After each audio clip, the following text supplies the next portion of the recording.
Hi, everybody. Welcome into It's Official, the weekly banter show where we take on 5 hot topics in the horse racing industry. Jeff Siegel, Jeremy Plonk. We have perfect brackets right now. It's Tuesday. Nothing has gone wrong yet this first week of March Madness. Welcome in, Jeff. Yeah, no, it's good. It's March Madness. It's Derby fever starting to creep in. Lots of changes. Horses dropping away, horses rising to the Yeah. occasion, and then certain horses, and we'll talk about this right off the top. I'm still not sure which direction I want to go in, and that's what we're going Yeah. to discuss about Tappet Trice, Right. who is undefeated and is all the rage. And I see something in him that I really, really like, and I see something in him that I'm really afraid of. So we'll talk about that. We talk a lot about the on track, what's going on in racing. First off the top, though, I want to say congratulations to Paul Callia, the winner of the National Handicapping Championship, the NTRA, big one in Las Vegas, banked more than $900,000. And Jeff, there's a telltale to this as well. As Paul was interviewed after winning the big one, he's gotten away from betting the horses in the last year and has gone more to sports betting. He lives in a state, Missouri, that doesn't have ADW. He's got to travel a long way to bet the horses. He mentioned the high takeout. He hasn't bet the horses in a couple months. He came in fresh and won the NHC because he had qualified earlier in the year. But this is something we have to look at as an industry here is, can we be competitive with sports betting? Because there's a big allure out there and we've got to make the product as appealing as we can. No, it's certainly a wake up call. You can't just kind of cruise. You've got to adjust to the times, and there are a lot of other options. When I first got into horse racing as a kid, it was the only game in town. Right. Now it's not. So, and I coming back from Vegas, I was there for the Pac-12 tournament last week. People were betting the games. Yeah. More so than the horses. In fact.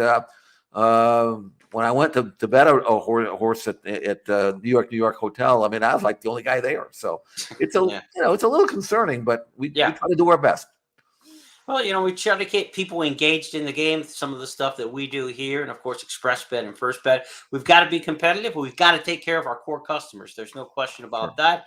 And the core customer is the one who can probably carry the torch better than any marketing plan that we have.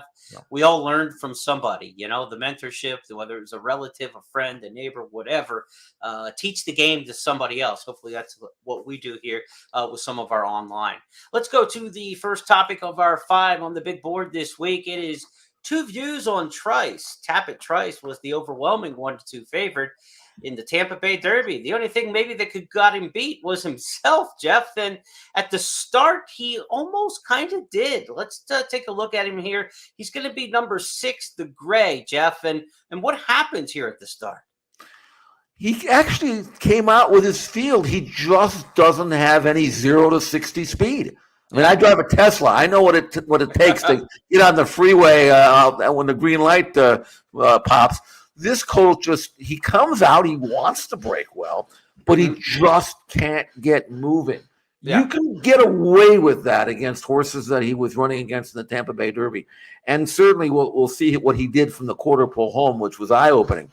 But if you're talking about a Kentucky Derby with 20 horses, you cannot pull that stunt. You have to get into the fray. I mean, yeah, you can win from dead last if you have a pace meltdown. But I don't know. That's not the kind of gamble I would like to make unless he learns how to get going, and he's got only one more chance to learn it in the afternoon. But in terms of the race itself, there's no doubt that he's a high-class colt. Let's see him move on the outside here on the far turn and pick him up in the stretch. Tappet Trice is trying to get going with Mikey Bananas on the outside. They're both on the move, but they're both very wide as they come to the top of the stretch. A scramble here, Dreaming of Coda down the outside. Prairie Hawk, Classic Car Wash continues to make up ground down the center of the track. Here comes that big Gray Tappet Trice right down the outside. Tappet Trice trying to mow down Classic Car Wash. Here comes Tappet Trice, and Tappet Trice going to go on to win the Tampa Bay Derby. Classic Car Wash was second, Classic Legacy third, fourth went to Prairie Hawk. Now, this was essentially a replay of the Sam F. Davis Stakes with 7 alumni of that race, all who lost to Davis to litigate, another Todd Fletcher trainee. Right. He didn't come back for this one. He's gone to the Louisiana Derby next. but this was a replay of the Sam Davis, and it went 8 lengths faster than the Sam Davis. So this was a better group, a better winner for sure in here, Jeff. But I don't know what he's beating here at Tampa, and he's going to have to get better. The good thing is he's got another start to try to do so. Some green horses kind of get this far in the Derby trail, and then all of a sudden it's Derby time. He still has one more appearance in the Bluegrass, and it's got to be a move forward time.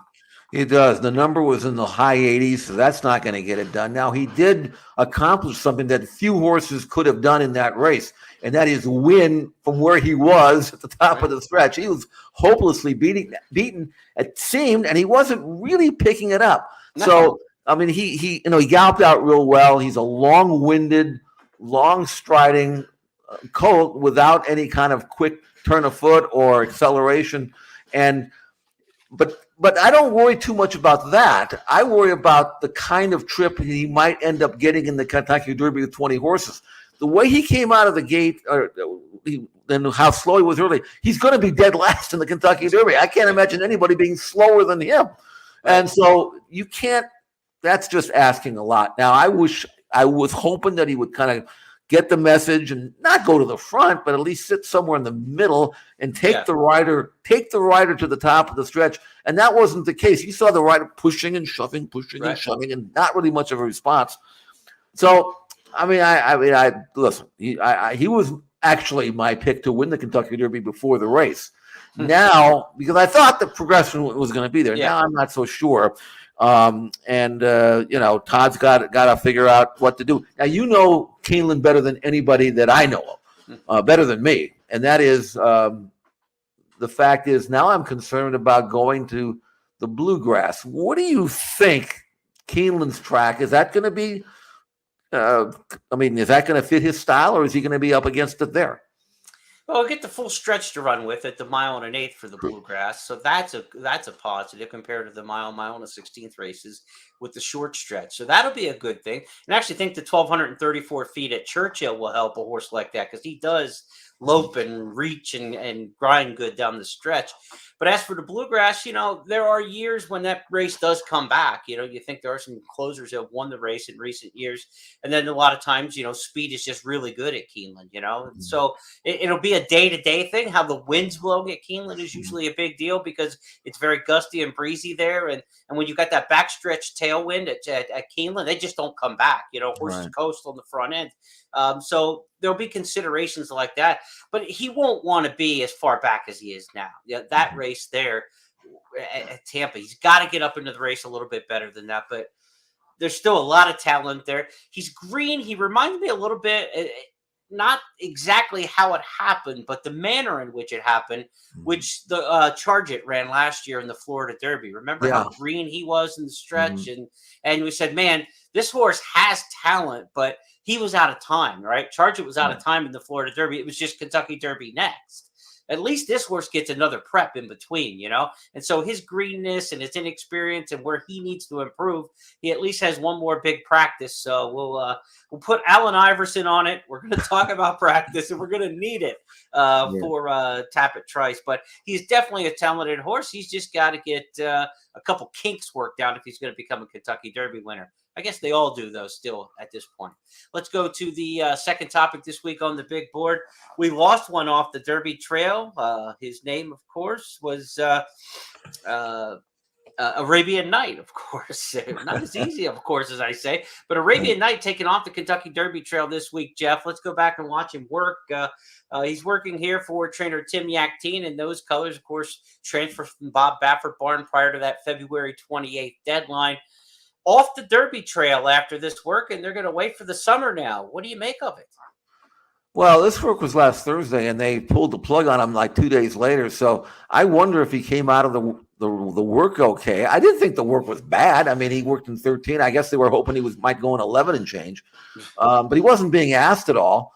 And so I can't say the work was bad. He looked like the colt was doing what they wanted him to do, just maybe not as fast, but he certainly could have gone faster. This is a colt who's undefeated in 2 starts. He won his first start at Keeneland by 7, came back and won the Southwest by 5.5. And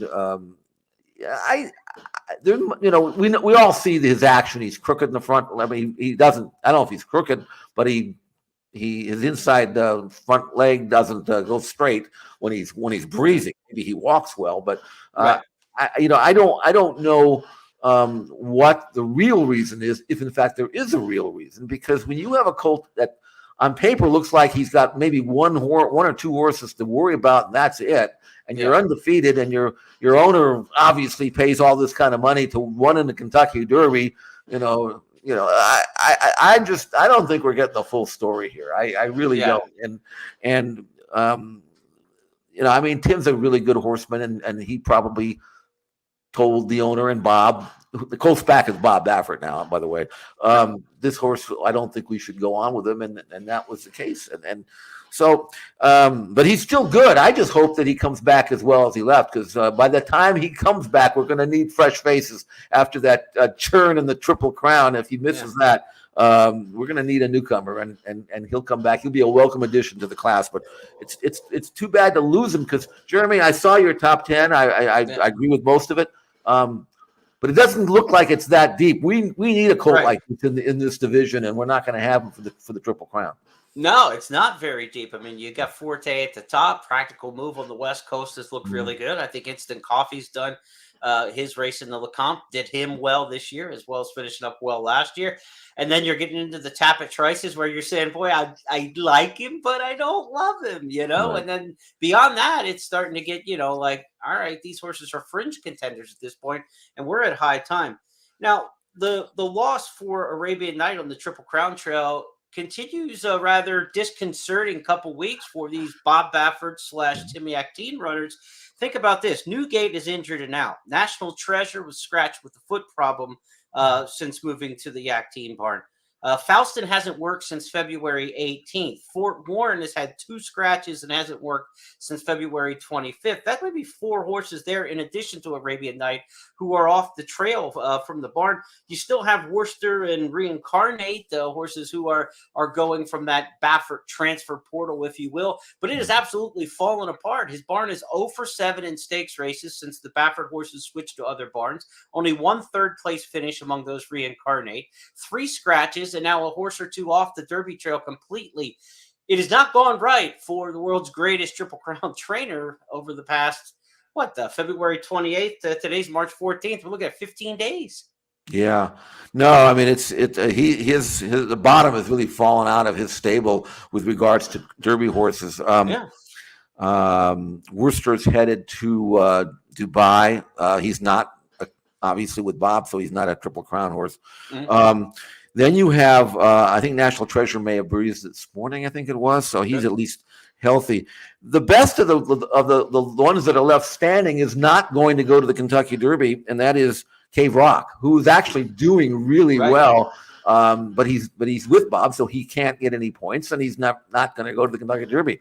But he breezed. This was last Thursday. He went in 58-2, and this is about as slow as they could hold him. I mean, he looks like the Cave Rock that was all the rage last year as a 2-year-old. He's had some time off, and he's coming back really, really well. He's switches leads right there. He's breezing every step of the way. I mean, he literally could have gone at 57 if they wanted to. So I'm curious to what Bob has plans for him. Obviously, he could be a Preakness horse, Jeremy, but I don't know what's going to happen between now and then. Yeah, he's probably got to get a race in him, obviously. He hasn't run since his 2-year-old year, the end of the year in the Breeders' Cup. If he's going to run a Triple Crown race, he's got to get a prep in him of some sort. There'd be some options. You could just run in the Santa Anita Derby. There's nothing stopping Baffert from running a horse in the Santa Anita Derby out of his backyard. That's a tough one to ask first time off the layoff.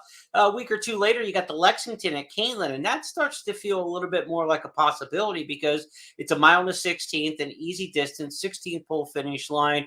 And you're already kind of on the path coming east in the Preakness Stakes. We've seen horses out of the Lexington to the Preakness in the past. That's been a fairly decent prep path of horses who don't end up running in the Kentucky Derby. So he can't run in the Derby, but Baffert can keep him under his care, get him to Kentucky, to Keeneland, move him on to Maryland, and be a pretty stout new shooter. When we talk about the new shooters in the Preakness, it's usually kind of secondhand or coming to the 4 late kind of horses.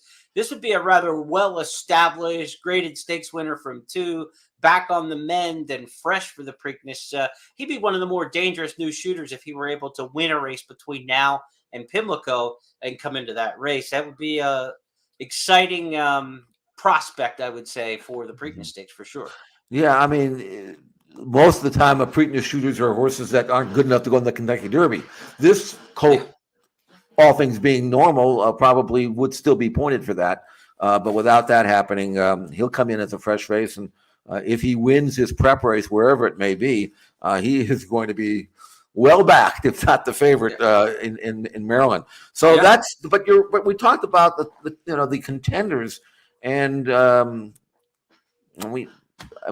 without Baffert, there just isn't the depth that we normally have. Yeah, it's a different era right now, and it's as we move to our Triple Crown tracker, we'll see what the public is trying to do with this 3-year-old crop, because we just had a Kentucky Derby Future Wager Pool 5 completed on Sunday. It was held Friday through Sunday around the country at wagering outlets. Here's the shakedown. There were the top 10 listed on the left. These are the 10 lowest individual odds. I believe it was 10-1 on all other 3-year-olds at this point, 40 pari-mutuel interest involved. So you would think at this point in the year with 40 that you're probably going to get a Derby winner on that individual horse list. But Arabian Night was in there. Wagering was suspended on him. Interestingly enough, he was 9-1 third choice. They had 19,000 bet on this horse, and he was taken out before the pool closed. So there was a lot of early money bet in here, which is strange. There's no reason to bet early in a future pool that closes on a Sunday. You kind of wait till the end and see what your price is going to be. But 19 grand, third most, was bet on Arabian Night before he was taken out of the pool on Sunday. So if you look at these prices, Jeff, it's Forte and everybody else at this point. Yeah, 3-1. You think about taking 3-1 on a horse like Forte, and you still have another prep race, and you got several weeks before the race.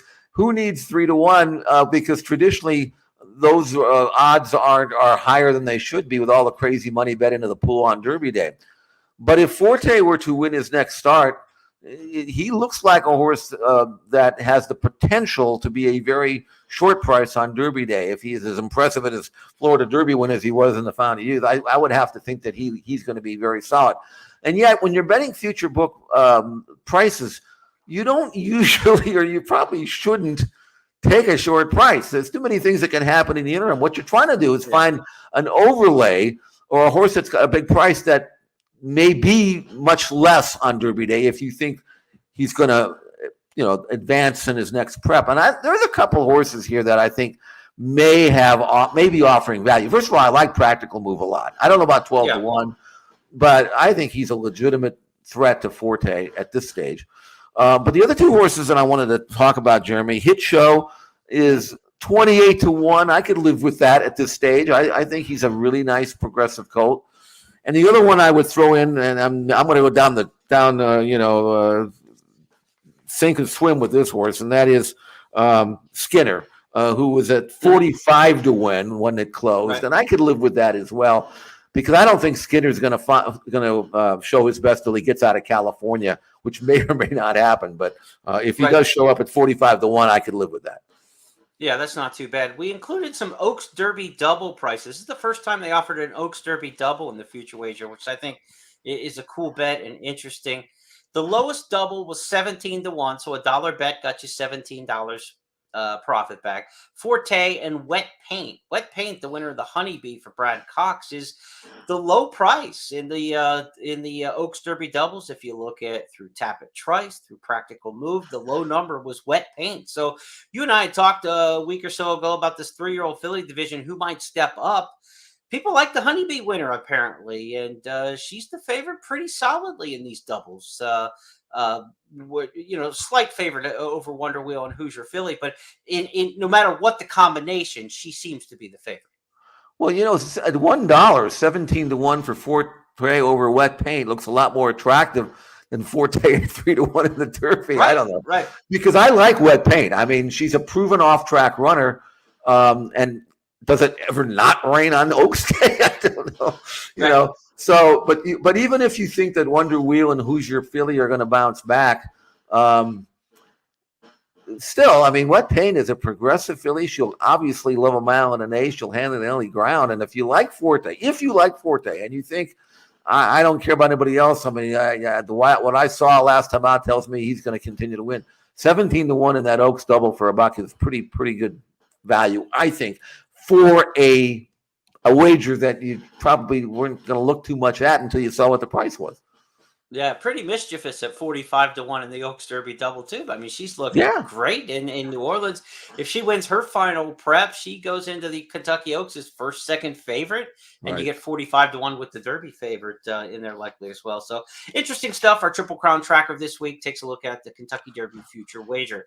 Fourth topic on the board, we're going to get away from the 3-year-olds now and talk about a couple older fillies and mares. We saw some outstanding action in the Breeders' Cup Distaff division over the course of last week.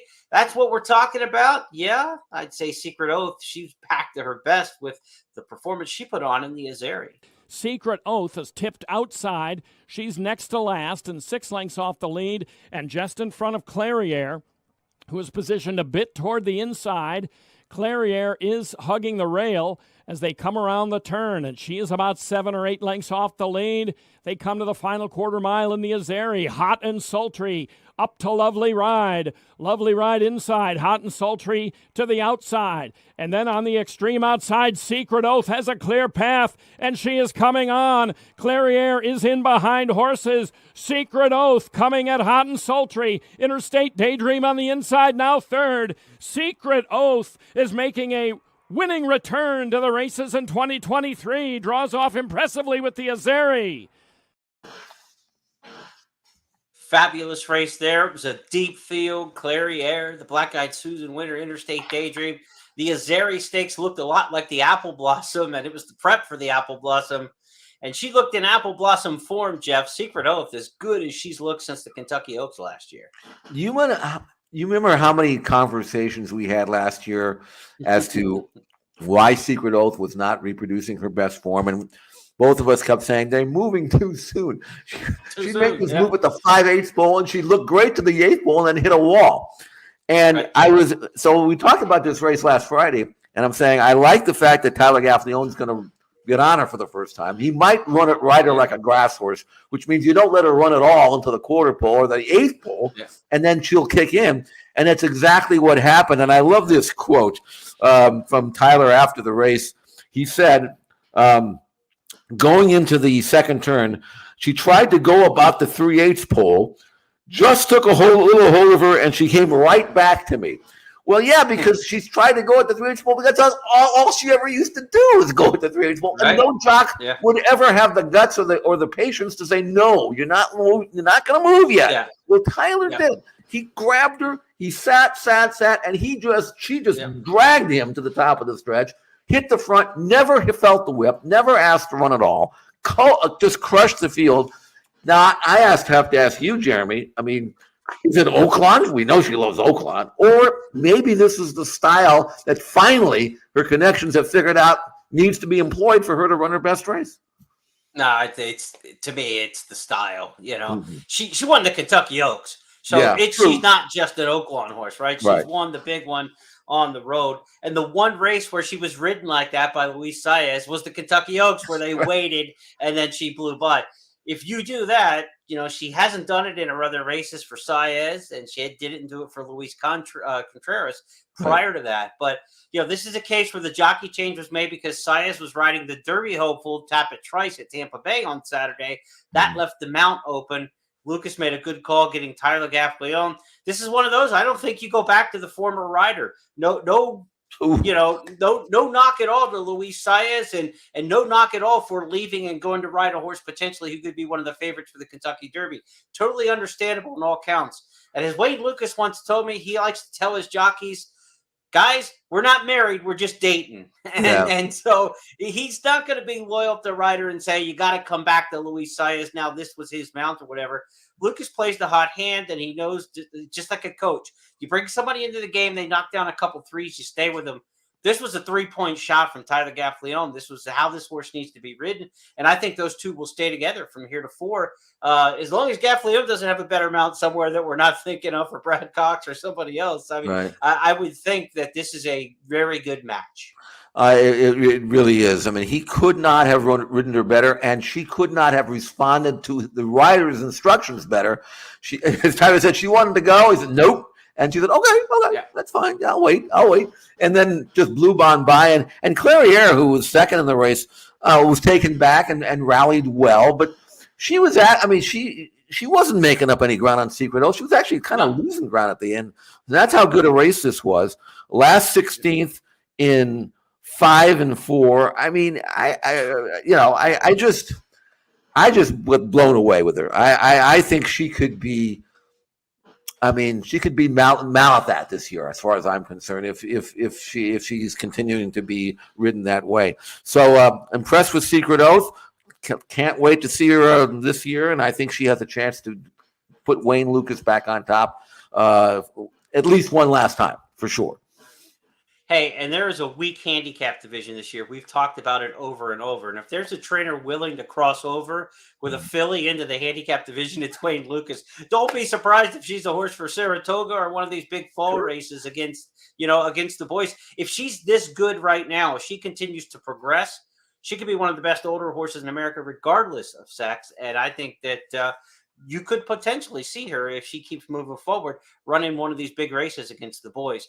Now, the Distaff division picked up another serious player this past weekend when the Grade 1 Beholder Mile was won by Amore. This is a Brad Cox trainee who's come to Cox's barn now 3 for 3 since moving to his barn, and she just keeps getting better. She ran down the favorite, Fun to Dream, in the Beholder Mile. Fun to Dream in front, has a 2-length cushion on Amore in second, who's trying her best to close the gap. They're inside the final 1/8 of a mile. Fun to Dream, Amore within a half length. Amore is trying to get to Fun to Dream. Fun to Dream digging in. Amore surging. These two come to the wire together. Amore got up in the last jump to beat Fun to Dream. Midnight Memories was next, followed by Desert Dawn. And Jeff, that'll tidy me up for the next month and fortunate head bobs at the end of a race, because I needed Amore to get up. She got up just in time, and that worked out well for our Express Bet Race of the Week players as well. This is the filly who ran the exact same race at Oaklawn last time out in Stakes Company. She just kept grinding and grinding and grinding and got to the front runner eventually. Same thing happened in here. This was only a mile. I don't know how far Amore is going to go upon her best, but she's an interesting new player, and Brad Cox seems to have a player in every division. Great pick, by the way. I thought that Amore would run well, but I didn't think, and certainly in retrospect, given the trip that Fun to Dream had, pressing a moderate pace, putting out a straw on her path, relaxed beautifully, kick clear. I thought she shook off Amore at the 8th pole, and Amore was relentless. I mean, she really, really wanted to catch that filly. I didn't see her up close and personal. She looks like a kind of a compact type of a filly. But, I mean, what a will to win. And Fun to Dream did everything but win, but flat got beat. There's no excuse there. Yeah. Amore, career top number there, a relatively lightly raced filly by Uncle Mo. She's 4. She's only had 12 starts. But as you pointed out, she's perfect 3 for 3 now with rising speed figures since joining the Brad Cox barn. They sold her at the Fasig-Tipton November sale as a racing broodmare prospect for $400,000. I looked at her pedigree, looked at her race record. I thought that took a little guts, but that's a bargain now. That's a steal. And Amore now has a Grade 1. Yeah, I mean, she was Grade 1 place because she had that already in her hip pocket when they sold her. She was 3rd in the Frisette, but still, I mean, this is a race mare now who's got a tremendous amount of money-making potential. I wouldn't be going after Secret Oath if I were a Brad, but maybe he will. But bottom line is I think she's supposed to run now, wait for the race on Derby Day or Oaks Day, I think. La Troyenne. Yeah. So we'll probably see her then. But she's got a chance because she's got such a will to lay her body down to be a serious player in that older division right now. Very, very impressive run. And Fun to Dream ran a race. I had no fault with it. She just got beat. Yeah. In a fairly quiet week last week for the 3-year-olds outside of Tampa, and a very quiet week this week with no points preps on the Derby Trail. Nice to see some distaff buzz this past weekend around the country. Let's go to our Stars of Tomorrow segment. It's our 5th and final here each week on It's Official. We talked about Carl Spackler a couple weeks ago for Chad Brown, an impressive winner in Gulfstream Turf Maiden Special Company. The horse that beat Carl Spackler in the career debut was back, and he has announced he's going to be pretty serious. His name is Far Bridge. Let's go back to the replay this past weekend at Gulfstream for Far Bridge, winning his second straight. The stretch, so Harry Time carries the favorite along with him, Far Bridge, but the bad news is neither one has any room yet. Off the turn on the stretch drive, Curly, Larry and Mo has the lead by 2.5. Harry Time's in the clear. Look at Far Bridge, knife between horses. Great ride, Jose Ortiz, as Far Bridge has hit the front, and this is all over. Far Bridge, he proves his last was no fluke, and he's a colt with a future. He wins by 4. So, Jeff, what do you make of this one? He did his Rich Strike impression coming down the stretch there. It's like a video game, weaving in and out of horses and drawing clear. Nice one for Christophe Clement. 2 for 2 now for Far Bridge. We mentioned the victory over Carl Spackler in his debut, and when they were both making their debut, and Carl Spackler came back and was equally impressive. We saw his race last week, and now Far Bridge, as if the race needed to be franked even farther, comes back and just gallops again. He's by English Channel out of a mare by Kitten's Joy. I don't think Christophe's going to have any feeling about trying him on dirt. He won't be motivated by that. No. He has a tremendous amount of speed. He just manufactures it from the 8th pole of the wire. He quickens like a good horse. That's what a grass horse is supposed to look like. And Carl Spackler, who he beat in a photo, by the way, has the same kind of style. So these are 2 exceptionally good 3-year-old grass prospects. I think if they were overseas, they'd be Guineas horses, if not the Derby horses of England or France or wherever. But they're here. And if they can avoid each other for a while, I don't think either one of them is going to be losing anytime soon. But a very impressive win there by one of my favorite horses, English Channel. This is the English Channel has always been an underrated sire. They never sold much at auction because he usually gets a small horse. But when they're good like this, they're really good. And Far Bridge is really, really good. I just saw this morning Penn National announced that the Penn Oaks and the Penn Mile are going to be the first Saturday in June this year. And these are 3-year-olds on the turf going a mile for a lot of money, $400,000 or $500,000 in a purse like that. Carl Spackler, Far Bridge, they would be perfect Penn Mile type horses in the 3-year-old ranks if they don't want to go long in the Belmont Invitational Derby or wait for the Saratoga Invitational Derby. Again, those are longer races, but if you want to stay in those middle distances and probably avoid the Coolmore horses coming before the races at Belmont and Saratoga, Penn Mile could be a very interesting race where Far Bridge, Carl Spackler, horses like that could be some serious runners come June. We'll see how it shakes out in the 3-year-old turf division. That's going to wrap up our 5 topics this week. We want to have a little fun with some March Madness, though, before we go. Our bonus topic that we have each week.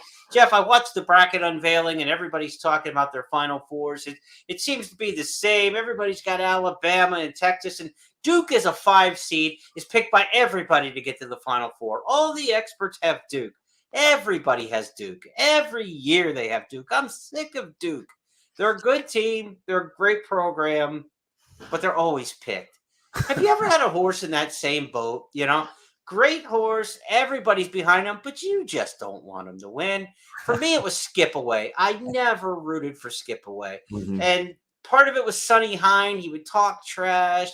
I stood next to the rail while Skip Away breathed, and Sonny Hine would talk about how he's pulling a 160-pound exercise rider around there like he can't get beat. And then he went out and got drilled in the 1998 Breeders' Cup Classic in that great field at Churchill. I always like Sonny Hine and Skip Away. They were Duke to me. They were good. I know they were good, but I wanted them to get beat every time. Did you ever have a horse like that? Usually I root against people, not horses. Well, of course you did too with Sonny Hine. But you mentioned trash talking. Nobody talked trash better than Bud Delp with Spectacular Bid. And that kind of hit me the wrong way. I ended up meeting Buddy Delp, and I thought he was a cool kind of guy, but I didn't know that at the time. So when Spectacular Bid ran in the Belmont to try to complete the Triple Crown, which, by the way, was no big deal back then because the Secretariat and the firm and Seattle sort of done it. So I wasn't like I was worried about, I didn't see a Triple Crown winner. But also, I loved a horse in the Belmont named Coastal. So I don't think I rooted harder for any horse to win harder than Coastal to beat Spectacular Bid. And I wasn't that crazy about Spectacular Bid because of what Buddy was bragging on him all the time, calling him the greatest horse ever to look through a bridle, which, by the way, he wasn't that far wrong, That's in retrospect.